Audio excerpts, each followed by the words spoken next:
So Monday, of course, as everybody knows, was in fact Memorial Day, and Donald Trump, as is customary, went and gave a speech at Arlington National Cemetery.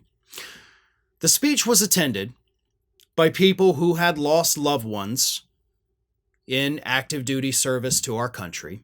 You know, maybe it was Afghanistan, maybe it was Iraq, perhaps Vietnam. Or they were veterans themselves, there to pay the respects to their fallen brothers and sisters. Either way, everybody in that audience for Donald Trump's speech had a reason to be grieving. Some worse than others, of course. And Donald Trump decided to tell these grieving people on this solemn day that he has everything he's ever wanted because God favors him. I'm not kidding either. That is what that narcissistic ass clown told that crowd of grieving people on Monday. Let me read you part of his speech here. Now, he did start off trying to act presidential for half a second when he said, American heroes and their immense and ultimate sacrifices. You know, talking about the people that had gave everything. And then he immediately pivoted to the narcissism when he said, 250 years, we're going to have a big, big celebration. As you know, 250 years. In some ways, I'm glad I missed that second term where it was because I wouldn't be your president for that, most important of all. In addition, we have the World Cup and we have the Olympics. Can you imagine? I missed that 4 years and now look what I have. I have everything. Amazing the way things work out. God did that. There were parents in there whose children are buried in Arlington National Cemetery. There are children whose parents are buried there that were in attendance. There were spouses of fallen soldiers, friends who will never see their friend again. Those are the people that were in this crowd. And to listen to the President of the United States tell these people who've lost everything that I have everything because God loves me so damn much.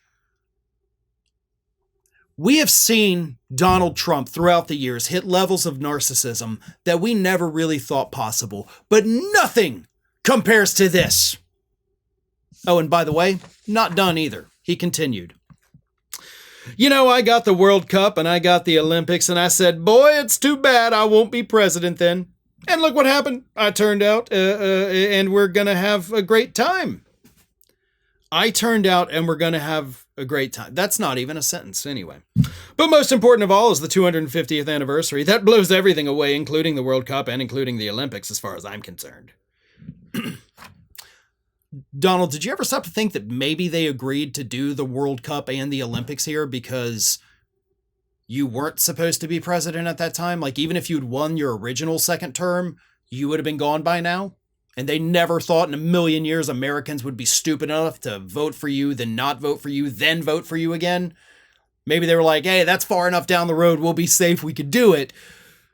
And then, of course, everything went to hell. I'm sure if they had to make those decisions today, it wouldn't happen. But all of that is beside the point. First and foremost, we have to address the narcissistic personality disorder. That, of course, is preventing Donald Trump from being able to effectively do his job. He can't even pretend to have empathy for anybody else for 10 seconds of a speech without immediately turning it back onto him and how he is so great and God did this for me and I am so wonderful and I have everything. That is insane, and I'm shocked that those people didn't just get up and walk out at that point. You always have that option, by the way. You can get up and leave. You don't have to listen to that garbage, and you shouldn't.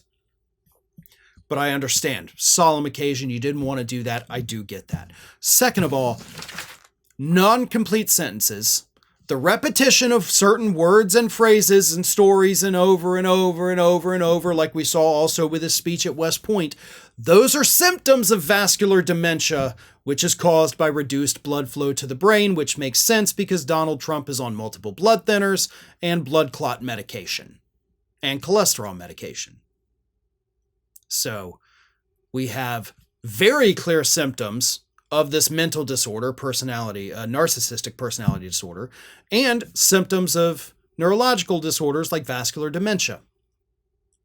So In addition to being the most insensitive sociopath we have ever seen in the White House, he also has these very severe mental conditions. That's the story. That's what this man exhibited on Memorial Day this year. Thanks for watching today, everybody. And don't forget, if you're not already, please do subscribe to this channel. We have fresh content going up every single day, and I would really hate for you to miss out on that. And speaking of missing out, if you're not following me across all other social media outlets, then get on it. You can follow the links in the description of this video.